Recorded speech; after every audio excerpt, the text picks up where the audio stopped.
चाहता हूं, पहली मर्तबा तेरा वास्ता अमानतुल्लाह से पड़ा, पहली मर्तबा इस हैदराबादी को इंशाअल्लाह इस हालत में छोड़ेंगे कि फिर वो कभी हमारी किसी विधायक सभा में क्या जहां मुस्लिम नुमाइंदे चुने जाते हैं वहां पर ये दोबारा जाने की पूरे मुल्क में हिम्मत नहीं करेगा। इसने हमारी पूरी लीडरशिप को खत्म कर दिया, एक एक करके इसके जरिए पूरी लीडरशिप को खत्म किया जा रहा है। यह आदमी हमें जलील करता है, यह आदमी हमारी इज्जत के साथ खेलता है। इस आदमी को अगर कुछ कह दो तो सारी ट्रोल मीडिया पीछे लग जाती है, गालियां दे रहे। मुझे कभी लीड डीलर कहते हैं, कभी मुझे दलाल कहते हैं, कभी कहते हैं कि मेरी जमानत जब्त होगी। तो एक हैदराबाद से आया हुआ शख्स जो अपने आप को मुसलमानों का हितैषी कहता है, जो अपने आप को मुसलमानों का हमदर्द कहता है, वो तय करेगा कि ओखला का विधायक कौन बनेगा। बीजेपी को गालियां देते हो, सबसे ज्यादा पैसे तुम्हारे ऊपर है, न तुम पर ईडी आती, न तुम पर एसीबी आती, न तुम पर सीबीआई आती, न तुम पर इनकम टैक्स आती। बस मैं ये पूछना चाहता हूं कि भैया ऐसा क्या है कि जो तुम्हारे को ताकत, वो लोग जो बीजेपी को गालियां देने की बात करते हैं, जो उनके खिलाफ बात करते हैं, पूरे दिन मुझे गालियां, सारे एकजुट हो गए। पैसे की अपार है इनके पास, मुकदमे लड़ने के पास लिए पैसे ना हो और करोड़ों रुपया सामग्री में लग रहा हो। आप इनके झंडे डंडे का अगर हिसाब लगा लें जो ओखला में लगे हुए हैं, तो आप इसी बात पे अंदाजा लगा लेंगे कि इनके पास ये करोड़ों रुपया आ कहां से रहा। इनकी गाड़ियां, इनके माइक, इनके हॉर्न, इनके स्टेज आप देख लीजिए, ऐसा क्यों है आखिर? असदुद्दीन, मुझे यकीन नहीं था कि असदुद्दीन ओवैसी साहब मेरे खिलाफ चुनाव लड़ाएंगे। पिछली बार किसी ने कहा था कि अमानतुल्लाह के खिलाफ चुनाव लड़ाओ, तो उन्होंने कहा था कि नहीं, वो कौम का हमदर्द है, वो लड़ता है, इसलिए मैं कैंडिडेट नहीं दूंगा। लेकिन ऐसी क्या मजबूरी थी इस बार कि आपको अमानतुल्लाह के खिलाफ कैंडिडेट देना पड़ा और आपको 15 दिन से पूरी पार्टी के साथ यह कैंप करना पड़ा, गली गली घूमना पड़ रहा है, गालियां दे रहे। मुझे कभी लीड डीलर कहते हैं, कभी मुझे दलाल कहते हैं, कभी कहते हैं कि मेरी जमानत जब्त होगी। तो एक हैदराबाद से आया हुआ शख्स जो अपने आप को मुसलमानों का हितैषी कहता है, जो अपने आप को मुसलमानों का हमदर्द कहता है, वो तय करेगा कि ओखला का विधायक कौन बनेगा, या यहाँ की अवाम जो हिंदुस्तान की सबसे ज्यादा तालीम याफ्ता अवाम है वो तय करेगी। आप बताइए, मैं पूछना चाहता हूं उनसे, जब मुसलमानों पर आपके तो एक कॉलेज है, मेडिकल कॉलेज, आप बता दो उसमें कितने गरीब मुसलमानों को फ्री में आपने उसमें मेडिकल कराया। आपके पास अस्पताल है, आप दे तो डेटा, कितने आपके पास वहां पर बच्चे हैं जिनका लोग हैं जिनको आपने फ्री में इलाज कराया। आपके पास 300,000 करोड़ रुपया है, सबसे ज्यादा आप बीजेपी को गालियां देते हो। आज तक आपको गिरफ्तार क्यों नहीं गया? अमानतुल्लाह भी गिरफ्तार हो गया, अरविंद केजरीवाल भी गिरफ्तार हो गया, सत्येंद्र जैन भी गिरफ्तार हो गया, आजम खां को तबाह कर दिया, इमरान मसूद को तबाह कर दिया, तमाम लीडरशिप को तबाह कर दिया। ऐसा तुम्हारे अंदर क्या है कि सबसे ज्यादा तुम मुसलमान उस बीजेपी को गालियां देते हो, सबसे ज्यादा पैसे तुम्हारे ऊपर है, न तुम पर ईडी आती, न तुम पर एसीबी आती, न तुम पर सीबीआई आती, न तुम पर इनकम टैक्स आती। बस मैं ये पूछना चाहता हूं कि भैया ऐसा क्या है कि जो तुम्हारे को पूछते ही कोई नहीं, और वो देखो सबसे ज्यादा गालियां। हम जरा सा कुछ कहते हैं पटने से एफआईआर इन पर क्यों नहीं होती? तो ये देखिए, समझने की जरूरत है। ये शाहीन बाग वो शाहीन बाग है जिसमें पूरे दुनिया को जनाया और बीजेपी को लोहे के चने चबाए। आज शाहीन बाग की शनाख्त ये एनआरसी की वजह से, और उस वक्त का नारा जो इन्होंने कहा था कि बटन इतनी तेज दबाओ, अमित शाह ने कहा था कि बटन इतनी तेज दबाओ के कारण शाहीन बाग सब लगे। लेकिन ओखला की आवाम ने बटन इतनी तेज दबाया कि अमित शाह के सीने में जाकर करंट लगा और उसे वो 30 से सेकंड मार्जिन था मेरा। यहां दिल्ली में सब सेकंड हाईएस्ट वोटों से जीतने वाली सीट थी ओखला। 3 बजे तक मुझे हराती रही मीडिया, इनसे हजम ही नहीं हो रही थी, क्योंकि एक होम मिनिस्टर नारा दे रहा है कि इस सीट को हराओ, लेकिन अवाम ने एकजुट होकर उसको जलील किया, जलीलो ख्वार किया। आज वो 30 है, जो उसके रूप में बदला लेना चाहता है हमारे वोटों को तकसीम करके। जिंदगी में बीजेपी आम आदमी पार्टी से यहां चुनाव नहीं जीत सकती। 282 बूथ पर वोट मिलता है हमें।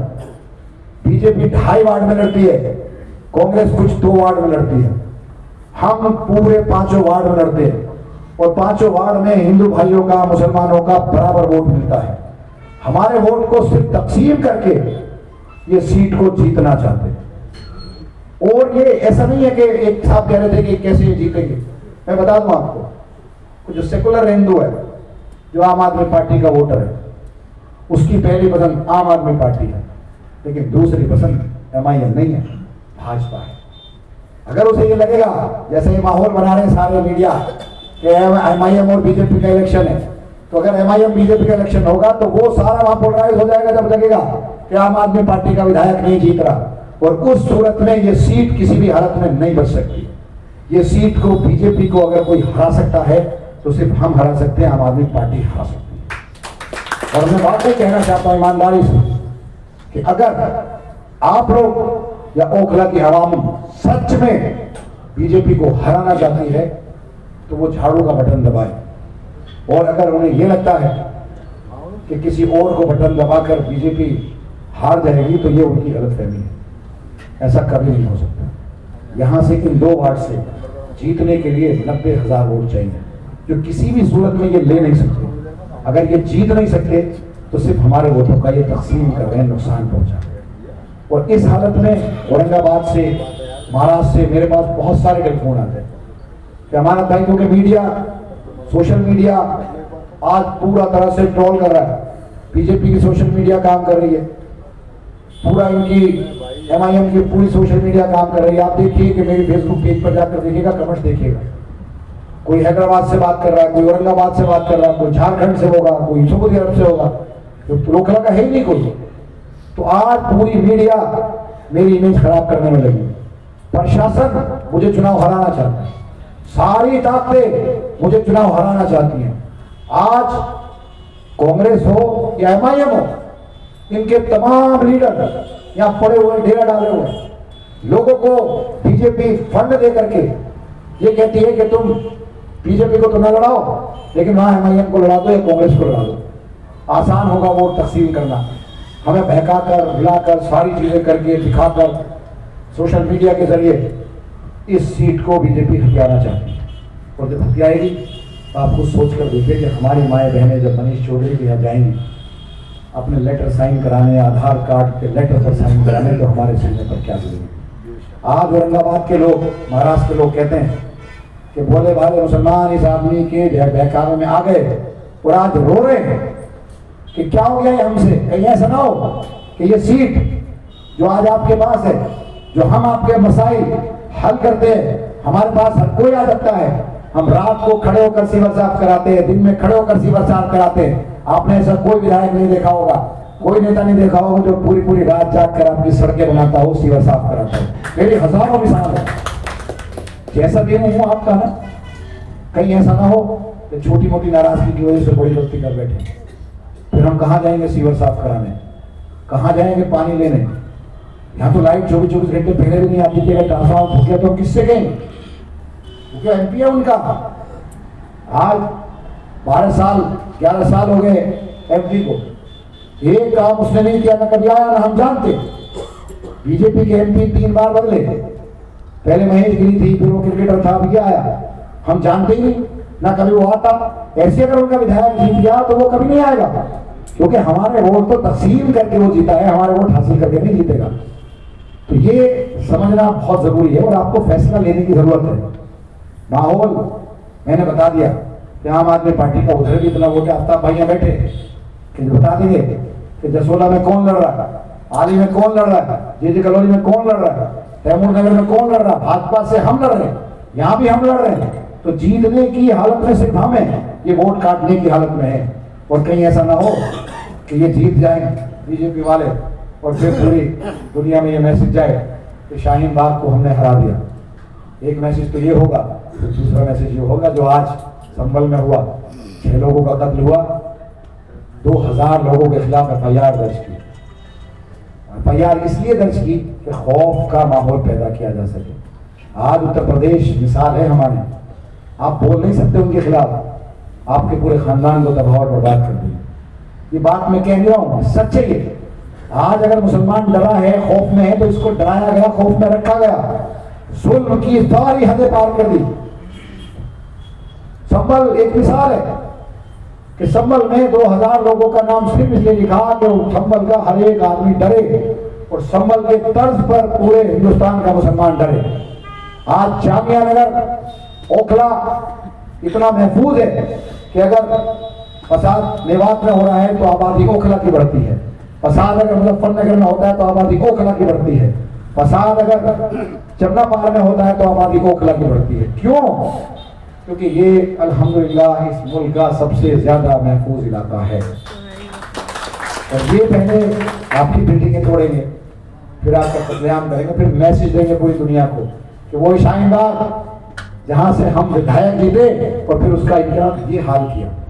हम टारगेटेड हैं, खलता है हम, जैसे मैं खलता हूँ इनको मैं बर्दाश्त नहीं होता, बहुत जगह लड़ाई मुझे लड़नी पड़ती है, लेकिन मैं अपनी जिंदगी बहुत ईमानदारी से जीता। जिस दिन से जेल से आया हूँ और ज्यादा ताकत लेकर आया हूँ। मैं इनसे खौफ खाने वाला नहीं हूँ, सारी ताकतें मुझसे लड़ रही है, मैं अकेला इनसे लड़ रहा हूँ, अकेला। अल्लाह की मदद और आपका सहारा है। और मैं कह रहा हूं आपसे कि इस हैदराबादी को इंशाअल्लाह इस हालत में छोड़ेंगे कि फिर वो कभी हमारी किसी विधायक सभा में, क्या जहां मुस्लिम नुमाइंदे चुने जाते हैं, वहां पर ये दोबारा जाने की पूरे मुल्क में हिम्मत नहीं करेगी। इसने हमारी पूरी लीडरशिप को खत्म कर दिया, एक एक करके इसके जरिए पूरी लीडरशिप को खत्म किया जा रहा है। यह आदमी हमें जलील करता है, यह आदमी हमारी इज्जत के साथ खेलता है। इस आदमी को अगर कुछ कह दो तो सारी ट्रोल मीडिया पीछे लग जाती है। मैं इस हैदराबादी से कहना चाहता हूं, पहली मर्तबा तेरा वास्ता अमानतुल्लाह से पड़ा, पहली मर्तबा तुझे कोई टकराया है, पहली मर्तबा तू ओखला आया है। ओखला वो जगह जहां हिंदुस्तान का सबसे ज्यादा तालीम याफ्ता मुसलमान रहता है। तेरे बहकावे में नहीं आएंगे इंशाअल्लाह, तेरे बहकावे में नहीं आएंगे ये।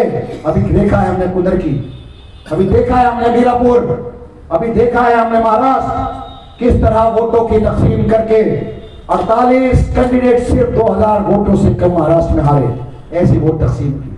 अबू आसिम आजमी बेहतरीन लीडर है मुसलमानों का महाराष्ट्र का, इस आदमी ने वहां कैंडिडेट खड़ा कर दिया। एक भाई सुबह को जाता था, एक शाम को जाता था, एक सुबह को जाता था, एक शाम को जाता था, ऐसी हालत कर दी। 43,000 वोट लिए, 11,000 वोटों से जीते। अगर वो हार जाते तो क्या वो लीडर जो इनका था अबू आसिम का मुकाबला कर सकता है?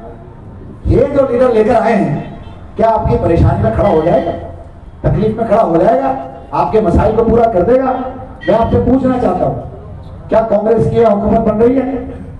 पूछना चाहता हूँ, बताइए बन रही है? क्या पतन की हुकूमत बन रही है? हुकूमत किसकी बन रही है? आम आदमी पार्टी। तो फिर एमएलए किसका जीतना चाहिए? आम आदमी पार्टी। तो अगर इसमें भी कोई अंदेशा है तो मैं नहीं जानता, लेकिन अब आप बस ये काम करिए, हर एक शख्स, एक तो जितने आपके ग्रुप हैं वो अभी से कहना शुरू कर दिए, और हर एक इंसान ये अहद करे कि मैं अपनी वीडियो बनाऊंगा कि मैं अभी से अमानतुल्लाह के साथ हूँ, आम आदमी पार्टी के साथ हूँ। हर एक शख्स अपनी वीडियो बनाए और जारी करे कि मैं अमानतुल्लाह के साथ हूँ,